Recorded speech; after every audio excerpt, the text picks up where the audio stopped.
এই তো গাইস বাইকে করে ঘুরে ঘুরে চুল টুল সব খারাপ হয়ে গেছে, মুখ টুক একদম কালো ভূত হয়ে গেছে। খালি আর এখানকার এখানে জায়গাটা পুরো জাস্ট দেখো। জায়গাটা জাস্ট দেখো, সেই লেভেলের ভিউ। না ইধার কোই হ্যায় না উধার কোই হ্যায়। কোথাও কেউ নেই, এই সময় বাঘ বেরিয়ে আসতে পারে।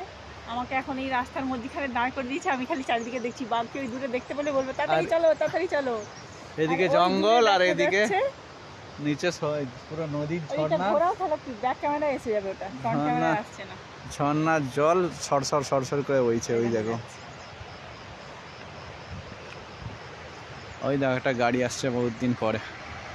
চলো আপাতত আমরা আইসা ওয়াটারফল দেখতে যাচ্ছি। ধরে রাখ।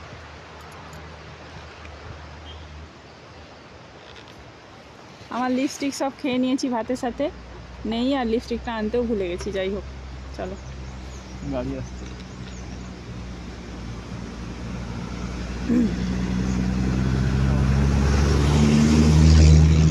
ও বাবা, এই রাস্তাতে বাসও যায়, দেখেছো? দেখেছো? যাবে না কি হবে? তাহলে লোকগুলো ওইদিকে যায় কি করে? সবার কি বাইক আছে? না সবাই বাইক ভাড়া করে নিয়ে এসছে? না রাস্তা যত ভালো, এত সুন্দর রাস্তা। হ্যাঁ এই মনে হচ্ছে যে সিনেমাতে যেমন রাস্তা দেখতে জঙ্গলের মাঝখান দিয়ে